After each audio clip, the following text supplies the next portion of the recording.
మీ తాకట్టు బంగారం కష్టాలకి good bye చెప్పండి. వెంటనే ఎన్ గోల్డ్ కి కాల్ చేయండి. కేరళం రాజకీయాల్లో కీలక పరిణామం చోటు చేసుకుంది. బీజేపీకి నటుడు దేవన్ రాజీనామా చేశారు. సీఎం విజయ్ సమక్షంలో టీవీకేలో చేరనున్నట్లు సమాచారం. విజయ్ తనను టీవీకేలోకి ఆహ్వానించారని కూడా దేవన్ చెప్తున్నారు. సెప్టెంబర్ 10న విజయ్తో వ్యక్తిగతంగా భేటీకి సంబంధించి కూడా ఆయన కీలకంగా చెప్పారు. టీవీకే కేరళం బాధ్యతలు దేవన్ చేపట్టనున్నట్లుగా తెలుస్తోంది. బీజేపీ నేతలకు డబ్బుపై ఉన్నటువంటి ఆసక్తి గెలవడంపై లేదని దేవన్ పార్టీ మార్పు సందర్భంగా చేసినటువంటి ఆరోపణలు కూడా ప్రస్తుతం అక్కడ సంచలనంగా మారాయి. బీజేపీలో ఉంటే తన ఆశయం నెరవేరదని కూడా దేవన్ చెప్పారు. సౌత్ ఇండియాలో టీవీకేని విస్తరించే ప్రయత్నాల్లో ఉన్నారు విజయ్. ఇందులో భాగంగానే దేవన్ని కీలకంగా మార్చి కేరళం రాజకీయానికి సంబంధించి అక్కడ అధ్యక్ష బాధ్యతలు అప్పగిస్తారనేటువంటి సమాచారం కూడా అందుతోంది. ఇటు తెలుగు, తమిళం, కన్నడం, మలయాళంలో కీలక నటుడిగా ఉన్నారు దేవన్. ఆయన అన్ని చిత్ర పరిశ్రమలకి, అభిమానులకి సుపరిచితమైనటువంటి వ్యక్తి. పర్టికులర్గా విజయ్కి కేరళంలో ఉన్నటువంటి క్రేజ్ కావచ్చు, దీనికి సంబంధించి విజయ్ పార్టీ పెడుతున్నప్పుడు కానీ లేకపోతే షూటింగ్ సందర్భంగా అక్కడికి చేరుకున్నప్పుడు అభిమాన సంఘాలు ఇతరులు చేసినటువంటి హడావిడి కావచ్చు, ఫ్యాన్ ఫాలోయింగ్, కేరళ వెళ్ళినటువంటి ప్రతిసారి కూడా విజయ్కి వస్తున్నటువంటి స్పందన. ఈ నేపథ్యంలో ఆయన తమిళనాడులో కీలకంగా మారి ప్రభుత్వాన్ని ఏర్పాటు చేయడం, ఇదంతా కూడా చూసినటువంటి దేవన్ తన రాజకీయ ఆశయాలకి విజయ్ కరెక్ట్గా సరిపోతాడు, ఆ పార్టీనే నాకు కరెక్ట్ అనేటువంటి దానికి సంబంధించి టీవీకేలోకి నేను వెళ్ళబోతున్నానని చెప్తూనే పార్టీ మార్పు సందర్భంగా ఇప్పుడున్నటువంటి తానున్న భారతీయ జనతా పార్టీ మీద చేసినటువంటి ఆరోపణలు, కేరళలో ప్రస్తుతం భారతీయ జనతా పార్టీ విధానం, అక్కడి నేతల వ్యవహార శైలి ప్రశ్నార్థకంగా మార్చినటువంటి పరిస్థితి. డబ్బు మీద ఉన్నటువంటి డబ్బు మీద ఉన్నటువంటి శ్రద్ధ పార్టీని గెలిపించడంలో అక్కడ ఎవ్వరికీ లేదు. అక్కడ ఆశయాల కోసం, ఆశయ సాధన కోసం ఎవరూ పనిచేయరు. డబ్బు కోసం, అధిష్టానం ఆశయాల కోసమే, అక్కడ అధిష్టానం ఆశీస్సుల కోసమే పనిచేస్తూ ఉంటారు. నిజంగా ప్రజాసేవ చేయాలంటే మాత్రం టీవీకేలోనే సాధ్యం.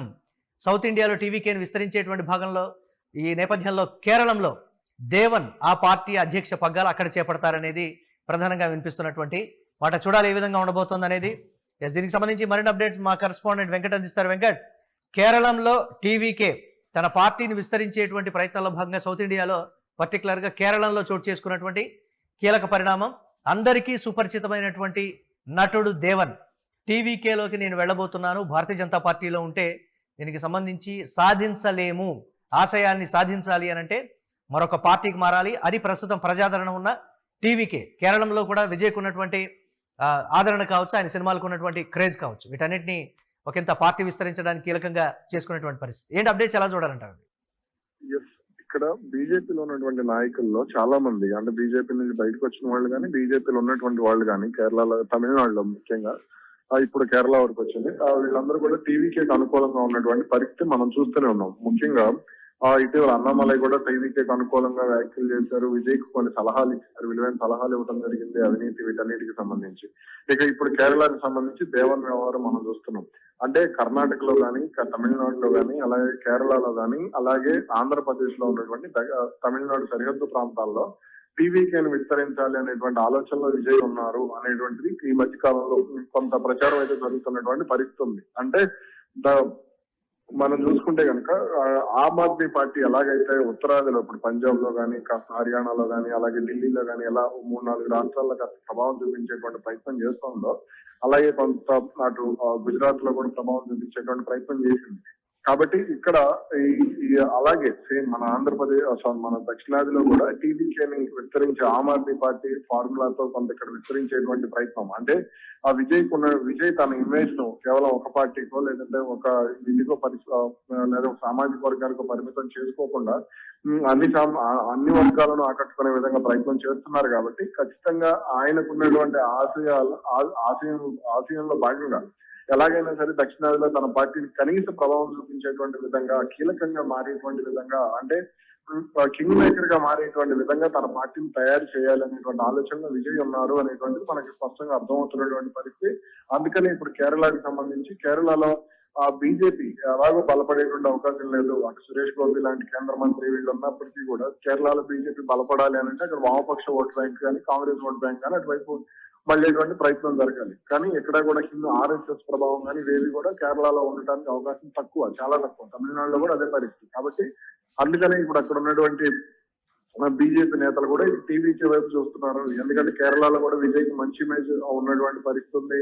అలాగే ఇటు కర్ణాటకలో తమిళనాడు వాళ్ళు ఎక్కువగా ఉండేటువంటి ప్రాంతాల్లో కూడా విజయ్ ఫోకస్ పెడుతున్నారు. అలాగే మహారాష్ట్రలో కూడా కొన్ని ఏదైతే ప్రాంతాలు ఉన్నాయో అక్కడ కూడా ముఖ్యంగా కానీ ఇటు కొన్ని ప్రాంతాల్లో కూడా విజయ్ దృష్టి సారించారనేటువంటి ప్రచారం జరుగుతుంది. కాబట్టి ఇది దేవంతో ఆగదు, ఇంకా కీలక నాయకులు కూడా టీవీకే వైపు చూసేటువంటి అవకాశం ఉండొచ్చు అనేటువంటిది బలంగా కనపడుతున్నటువంటి మాట.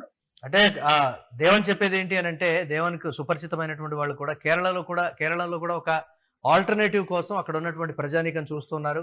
అయితే ఇది లేకపోతే అది అనేటువంటిది కాదు, మాకు కావాల్సినటువంటి విధి విధానాలు ఉన్నటువంటి పార్టీ కోసం మేము ఎదురు చూస్తున్నాం కాబట్టి టీవీకేలోకి ఆయన వెళుతున్నారు అనేటువంటి మాట. ఏంటి ఇంపాక్ట్ ఆ స్థాయిలో ఉంటుందంటారా? సరే, అభిమానం వేరు, పార్టీకి సంబంధించి ఓటు వేయటం వేరే విధంగా ఉంటుంది. ఇమ్మీడియట్గా జాతీయ పార్టీలను వదిలి పక్క రాష్ట్రంలో ఉన్నటువంటి పార్టీని కేరళలో చాలా ప్రాసెస్తో కూడుకున్న పని, చాలా సమయం పట్టేటువంటి ఛాన్సెస్ ఉంటుంది. మరి తానున్నటువంటి ప్రస్తుత పరిస్థితుల్లో మరి ఇతర రాష్ట్రానికి సంబంధించినటువంటి పార్టీని కేరళలో ఆయన ఎస్టాబ్లిష్ చేసి గ్రౌండ్ లెవెల్ వరకు తీసుకొని వెళ్ళి అధికారంలోకి అసలు సాధ్యపడేదే కాదు అనేటువంటి మాట చెప్తూ ఉన్నారు. ఏంటి దాని ఎలా చూడాలంటారు వెంకట్?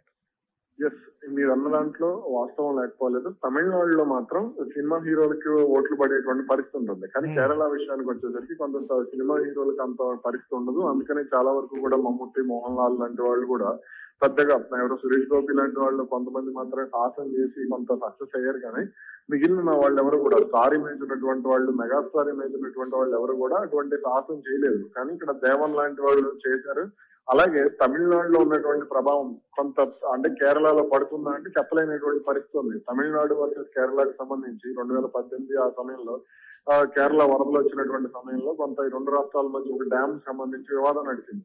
ఆ తర్వాత కేరళ వర్సెస్ తమిళనాడుగా మారిపోయినటువంటి పరిస్థితి ఉంది. కాబట్టి తమిళనాడుకి ఆ తర్వాత నుంచి ఎక్కువగా ఇప్పుడు కావేరీ నదీ జలాల విషయంలో కర్ణాటక తమిళనాడుకి ఏ విధంగా తగులు నడుస్తున్నాయో కేరళ విషయంలో కూడా, అంటే కేరళలో వచ్చినటువంటి భారీ వరదల సమయంలో ఆ డ్యామ్ ను అంటే వాళ్ళు రక్షించుకోవడానికి ఆ డ్యామ్ ని ఎత్తేసి కింద తమిళనాడు కూడా మునిగిపోతుంది అనేటువంటి ఆందోళన చాలా వరకు కూడా అప్పట్లో వ్యక్తమై కేరళ వాళ్ళ మీద తమిళనాడులో కొంత వ్యతిరేకత వచ్చింది. కాబట్టి ఇప్పుడు అటువంటిది ఆ విషయం ఆ సమయంలో కేరళ వాళ్ళ మీద తమిళనాడు వాళ్ళు వ్యాఖ్యలు చేయడం ఇవన్నీ కూడా జరిగినటువంటి పరిస్థితి ఉంది. కాబట్టి ఇక్కడ తమిళ హీరోని కేరళ వాళ్ళు ఎంత యాక్సెప్ట్ చేస్తారనేది కీలకమైనటువంటి అంశంగా మనం చూడాలి.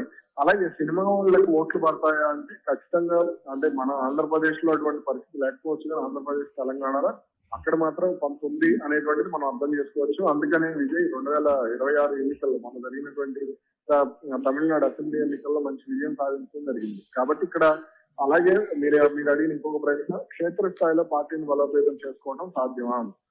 అది ఎందుకంటే ఇప్పుడు విజయ్ ప్రధాన టార్గెట్ ఏంటి అని అంటే జెన్జీని తన వైపు తిప్పుకోవటం. అది జెన్జీ కోసమే అతను రాజకీయం చేస్తున్నాడు, అంటే భవిష్యత్తులో 30 ఏళ్లకు సరిపడా ఓటు బ్యాంకులు సంపాదించుకునేటువంటి ప్రయత్నం చేస్తున్నాడు అనేటువంటిది మనకు ప్రధానంగా కనపడుతుంది. కాబట్టి ఇప్పుడు తమిళనాడులో అమలు చేసినటువంటి ఫార్ములా జెన్జీని ఆకట్టుకోవడం. కాబట్టి ఇప్పుడు కేరళలో కూడా అదే చేయగలిగితే, ఎందుకంటే కేరళలో ఉన్నటువంటి రాజకీయ నాయకులు చూస్తే ముఖ్యమంత్రులు, మాజీ ముఖ్యమంత్రి కానీ ప్రస్తుత ముఖ్యమంత్రి కానీ వీళ్ళిద్దరు కూడా వృద్ధులే. కాబట్టి అంటే ఆ 70 ఏళ్ళు పైబడినటువంటి నాయకులు, కొంత వీడియో సతీషన్ కొంత తక్కువ ఉండొచ్చు, కానీ మీ అంతకుముందు చేసినటువంటి విజయాన్ని మాత్రం ఖచ్చితంగా ఎక్కువ వయసు ఉన్నటువంటి వ్యక్తి. కాబట్టి అక్కడ యువ నాయకత్వం అనేది కేరళ రాజకీయాల్లో లోపించింది అనేటువంటి ఆరోపణలు ఉన్నాయి. కాబట్టి ఆ లోటుని కనుక దేవన్ భర్తీ చేయగలిగితే అది అక్కడ అతనికి అడ్వాంటేజ్ అయ్యే ఛాన్స్ ఉంటుంది. Right, thanks for updates Venkat. చూడాలి ఏ విధంగా ఉండబోతుంది అనేది. ఇక కేరళం రాజకీయాల్లో చోటు చేసుకున్నటువంటి ఈ కీలక పరిణామానికి సంబంధించి బీజేపీకి నటుడు దేవన్ రాజీనామా చేశారు. సీఎం విజయ్ సమక్షంలో టీవీకేలో చేరనున్నట్లుగా కూడా తెలుస్తోంది. విజయ్ తనను టీవీకేలోకి ఆహ్వానించారని కూడా దేవన్ చెప్తూ ఉన్నారు. సెప్టెంబర్ 10న విజయ్తో వ్యక్తిగతంగా భేటీ ఉంటుందని అన్నారు.